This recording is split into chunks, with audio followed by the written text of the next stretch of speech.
It was 2:47 in the afternoon, a Tuesday.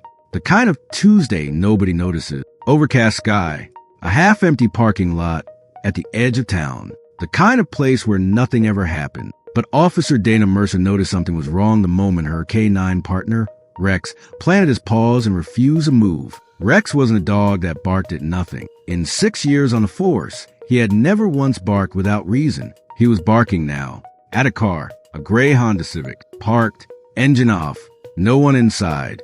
And Rex wouldn't stop.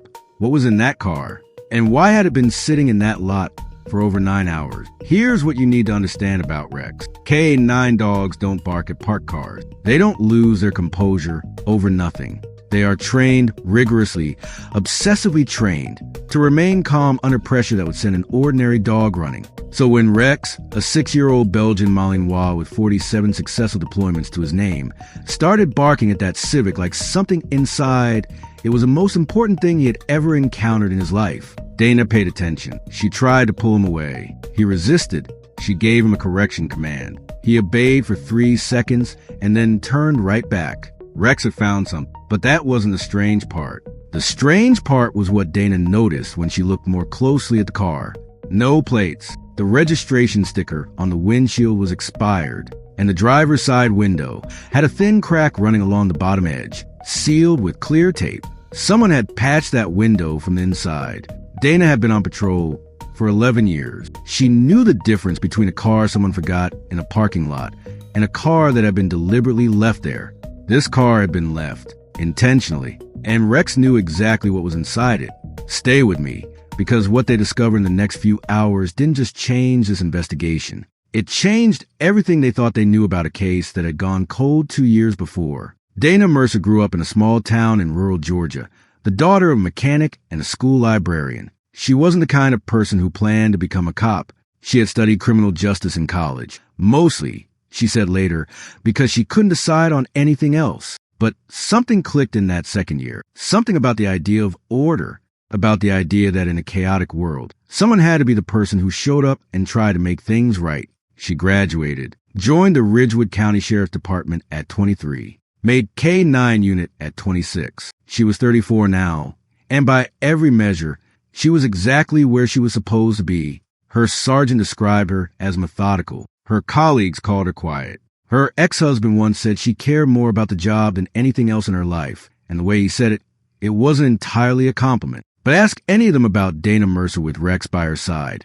and every single one of them would say the same thing. Her routine on patrol was precise. Morning briefing at 6:45, gear check at 7:05, Rex's warm-up and scent calibration at 7:20, on the road by 7:40. She kept detailed logs of every deployment. She reviewed footage after every shift. She trained with Rex on her days off, not because the department required it, but because she believed the bond between a K9 officer and her dog was something you either committed to completely or didn't commit to at all.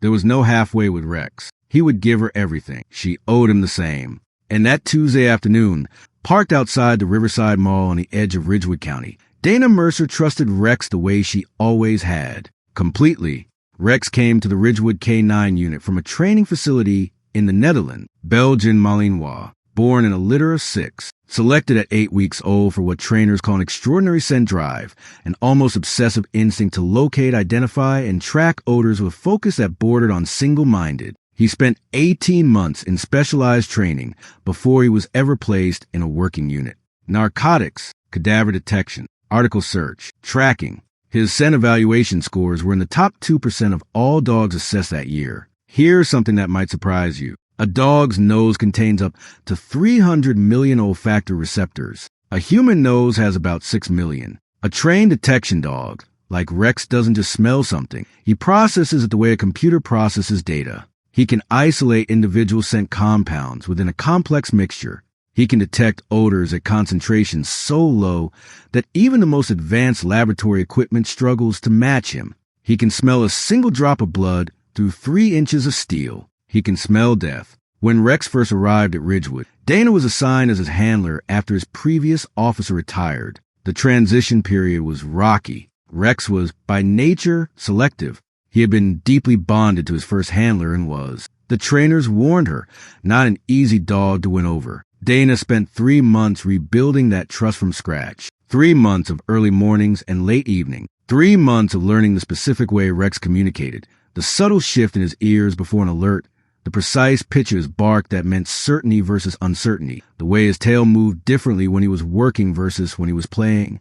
By the end of those 3 months, they moved like a single unit.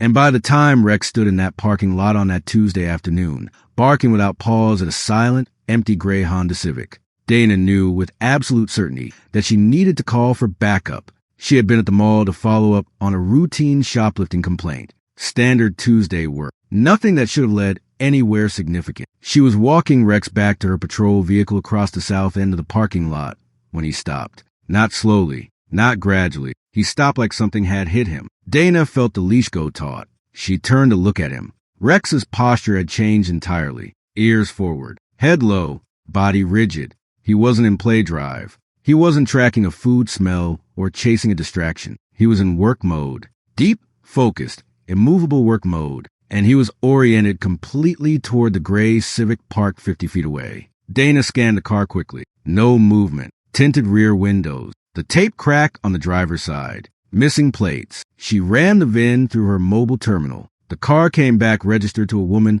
named Carol Voss. Ridgewood address. 42 years old. No outstanding warrants. No flags. Clean record.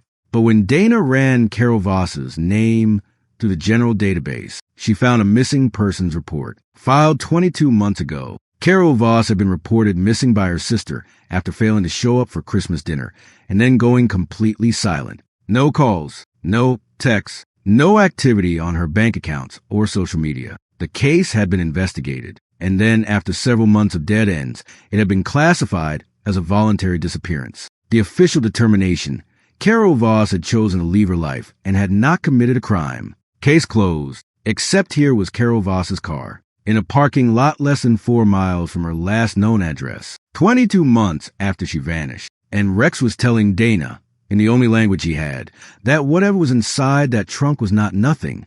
Imagine standing in that parking lot, the afternoon getting colder, your dog pulling hard against the leash, and a quiet, creeping feeling beginning to form in the back of your mind. What would you have done? Dana called it in. She kept her voice level when she spoke to dispatch. She gave the plate discrepancy, the missing persons flag, and the K-9 alert. She requested a supervisor and asked for a detective to respond. Then she stood there, waiting. Rex continued to alert.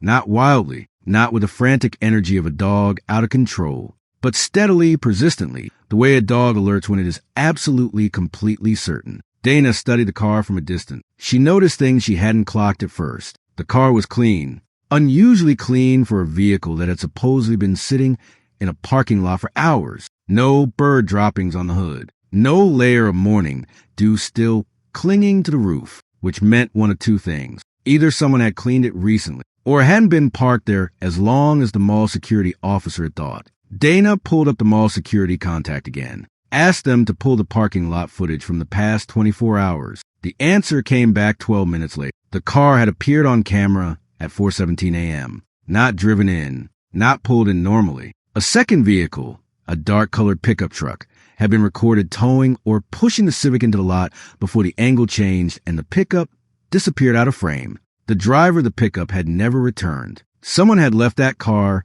in the dead of the night, and now Rex was standing 30 feet from it, still alerting, his whole body coiled and rigid. When Sergeant Lou Baxter arrived 11 minutes later, his first words to Dana were, "Talk to me." She told him everything. He listened without interrupting. Then he looked at Rex. Then he looked at the car. He was quiet for a long moment. "Get a warrant," he said. The warrant took 47 minutes. During that time, Dana and Sergeant Baxter established a perimeter. 2 additional patrol units arrived. A detective from a major crimes division, a man named Elliot Pruitt, 12 years on the job, the kind of man who had the permanent look of someone doing arithmetic in his head, came out to take over the scene. Detective Pruitt walked the exterior of the car without touching it. He crouched at the rear bumper. He looked at the trunk for a long time. Then he stood up and said quietly to no one in particular, "Rex give you a full alert?" Dana said yes. Pruitt nodded once, pulled out his notepad, said nothing else for several minutes. During those minutes, Dana reviewed everything she knew about Carol Voss, 42 years old, originally from upstate New York, had moved to Ridgewood County 8 years before her disappearance, worked as an accountant for a mid-sized logistics firm downtown, lived alone in a 2-bedroom house on Brentwood Lane. Her sister, Patricia, had filed the missing persons report the week after Christmas. 2 years ago, Patricia had told investigators at the time, Carol wasn't the type to disappear. She was the most organized, responsible person I've ever known. Something happened to her. But the original investigation had found no signs of foul play at Carol's home. No blood. No signs of struggle. Her passport was missing. A suitcase. Several $1,000s had been withdrawn from her bank account in the 6 weeks before she disappeared. The original detective on the case had concluded she had planned to leave. Probably a relationship. Probably circumstances she didn't want to talk about. Patricia had never accepted that. And now, 22 months later, Carol Voss's car was sitting in a mall parking lot. An AK-9 with one of the most reliable alert records in the county wouldn't leave it alone. The warrant was signed at 4:02 p.m. Detective Pruitt suited up. Forensics pulled on gloves. The parking lot had gone quiet. The afternoon shoppers who had been rubbernecking were kept back by the perimeter tape. Dana held Rex back on a short leash. He was still watching. Pruitt moved to the driver's door, tried the handle, locked. A Slim Jim opened it in under a minute. The door swung open. Even from where Dana was standing, 20 feet back, she could smell it. That smell. She had encountered it twice in her career before. You don't forget it. It gets into your memory, the way certain sounds do, certain images. Pruitt stood at the driver's door for 2 full seconds without speaking. Then he turned to the forensics officer and said, very quietly, "Pop the trunk." The trunk release clicked. The lid lifted. Inside the trunk, wrapped in several layers of heavy contractor plastic, bound with gray tape, were the remains of a woman. It took the medical examiner's office 4 days to make a positive identification. The remains belonged to Carol Voss. She had not voluntarily disappeared. She had been murdered, and her killer had kept her hidden for 22 months before, for reasons that would only become clear in the weeks that followed, deciding to put her back in her own car and leave her in a public place. The discovery transformed the investigation overnight. What had been a 22-month-old cold missing persons case became an active homicide. Detectives went back to Carol Voss's last known address. They interviewed her neighbors again, this time with a different set of questions. They pulled phone records. They re-examined the bank withdrawals. What they found changed the picture completely. The 6 weeks before Carol's disappearance hadn't been Carol preparing to leave. It had been someone else using her accounts. The withdrawals, always at ATMs, always in cash, had been made by someone who knew Carol's PIN and had access to her card. Forensics reviewed footage from the ATM location. 3 out of 4 times, the person withdrawing the money was not Carol Voss. It was a man, someone who had been close enough to her to know her banking details, someone who had taken her card, someone who, investigators now believe, had killed her weeks before that money was ever withdrawn, and had been methodically draining her accounts to buy time before anyone noticed she was gone. Her passport hadn't been taken to suggest she had fled the country.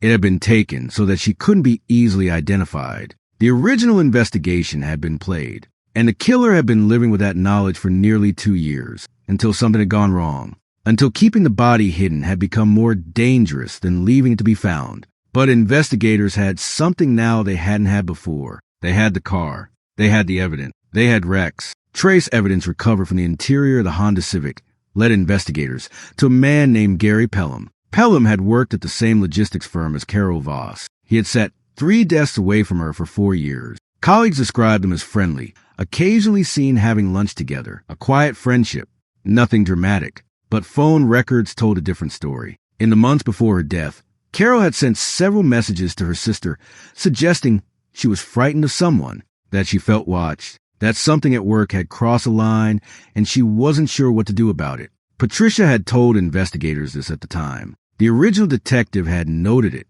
and then filed it away. Pelham was arrested 17 days after Rex's alert in the parking lot. He was charged with first-degree murder. At trial, the forensic evidence was decisive. DNA in the vehicle, fibers matching carpet from Pelham's home, a receipt linking him to the purchase of the exact contractor plastic used to wrap Carol's remains. Gary Pelham was convicted and sentenced to life without the possibility of parole. Carol Voss had justice. Her sister Patricia, who had never stopped believing that something had happened to Carol, was present in the courtroom for the verdict. She said afterward, in a statement read outside the courthouse, "Carol told me something was wrong. I always believed her. I just needed someone else to believe her too. That someone else was a K9 named Rex." In the weeks that followed, Dana was asked many times what she thought would have happened if she and Rex hadn't been walking to their vehicle at exactly that moment on that Tuesday afternoon. Her answer was always the same. Rex would have found it eventually. He always does. Rex received the department's highest K9 commendation 2 months after the trial. It was a small ceremony. A few officers, Dana in her dress uniform, Rex sitting at her feet, with what everyone agreed was entirely too much dignity for a dog who spent most of his off-duty hours stealing socks. Patricia Voss attended. She had requested permission to be there specifically to meet the dog who had done what 2 years of unanswered questions could not. She knelt in front of Rex. He let her pet him, something he was famously selective about. He knew. Somehow, in whatever way dogs understand the weight of what they do, Rex knew.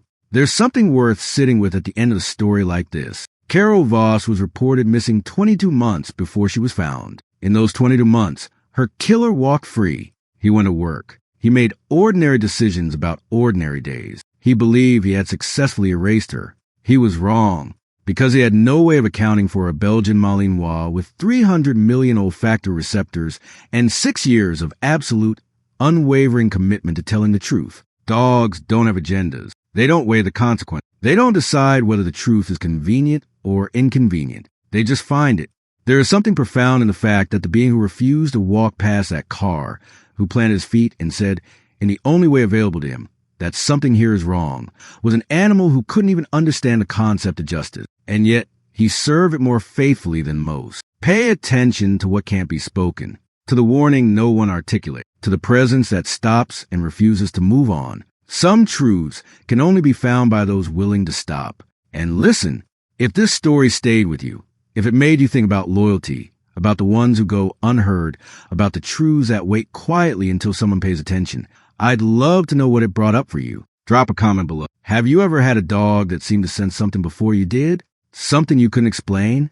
I genuinely want to read your story. If you're new here, this channel is dedicated to stories exactly like this one. Real accounts of extraordinary animals, of crime and justice, and the quiet heroism that often goes unrecognized. Every story we tell here is researched carefully and narrated with the respect it deserves. If that means something to you, hit subscribe. It costs nothing, and it means we can keep telling these stories. And if the story moved you, share it. Because Carol Voss deserves to be remembered, and Rex deserves to be celebrated. Next week, we have a story that I genuinely struggled to believe when I first encountered it. A retired police dog, a neighborhood that had written off a family's fears for months, and a discovery that led back over a decade of hidden crime. I'll see you then. Take care of your dog. They're paying attention, even when we're not.